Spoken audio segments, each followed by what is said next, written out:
Hi, my name is Pascal. Today we're going to talk about whether Rogue Fitness is a good brand. The answer to that question is an absolute yes. They have a devoted community in the CrossFit boxes all over the US. They take their production of their products very, very seriously. Everything is overbuilt. And also, I personally think the customer service is excellent.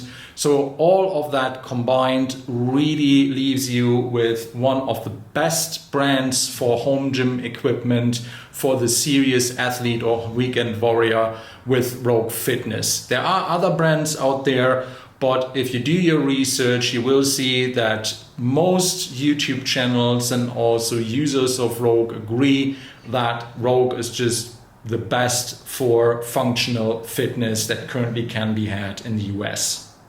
During the pandemic, the brand of Rogue Fitness has suffered a little because people heard a lot of good about the brand and then they struggled with their supply chains during the pandemic. So a lot of people have been left with very long waiting times when buying Rogue equipment.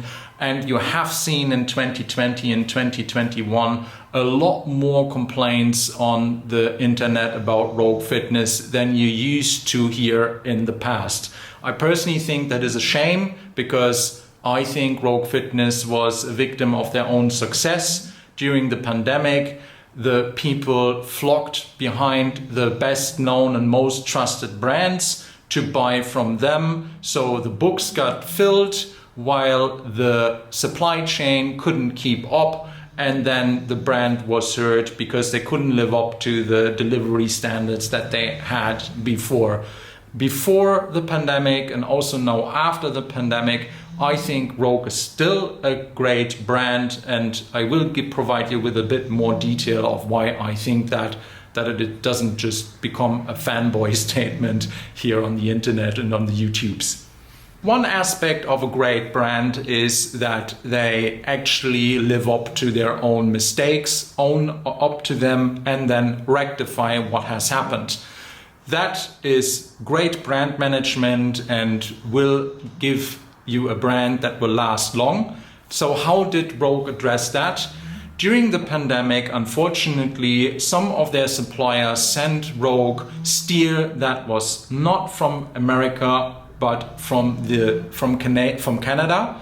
And some of the Rogue customers actually pointed it out to them and said, look, the steel that you've been used, it has been stamped with being delivered via Canada. Can you comment on this, as you are claiming that you're an all US production line, sourcing everything in the US, and then also building your products in the US when it comes to Rogue's power racks and also barbells. So Bill Henninger, the CEO, immediately came out and said, we will check all of our suppliers, and whoever has sent us wrongly labeled steel or Canada steel instead of the US steel that we've requested will be excluded to be a supplier to Rogue in the future. And also they did a big communication effort to actually show transparency around that. Most brands would like to brush this kind of stuff under the carpet or even capitalize during a pandemic by buying steel from different countries all over the globe to keep up with the demand while not telling any of their customers. So that is one example of why I think that Rogue is a great brand.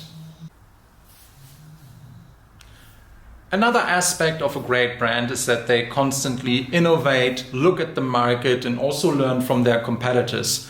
Now, you can criticize Rogue for buying up a lot of competitors during the pandemic and also beforehand, trying to create a monopoly within the fitness industry. However, as a customer, you can also look at that they keep innovating their products by listening to what their clients are saying. So for example, have a look at the lat pull from Rogue. There were some minor issues with the first version of this product with the lat pull down bar. It was not the same quality and not up to Rogue standards because they bought it from a supplier rather producing that in-house.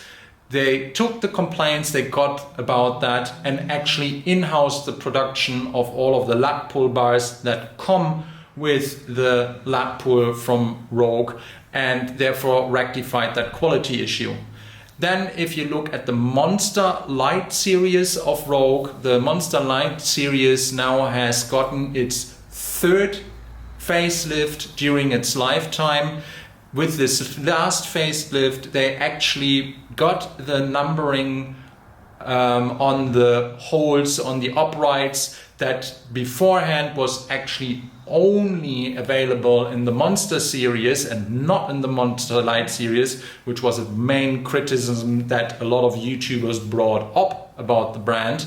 So they're actually, Rogue is doing the right thing, even though it actually leads to more cannibalism between the different product lines, because beforehand you actually had a very good reason as a commercial buyer to buy the Monster series, which is more expensive, or the Monster Light series, because it's easier to use because of the numberings on the uprights. Now you have the numbering also on the Monster Light, which closes the gap between a more expensive piece of equipment and a less expensive piece of equipment. So there you can also see the feedback is taken up and it's actually been done what's right for the customer rather than just what's right for Rogue. Now, of course, the only downside with that is that Rogue is more expensive than most of the other brands. So if you want to buy cheap, well, you usually don't buy from a good brand.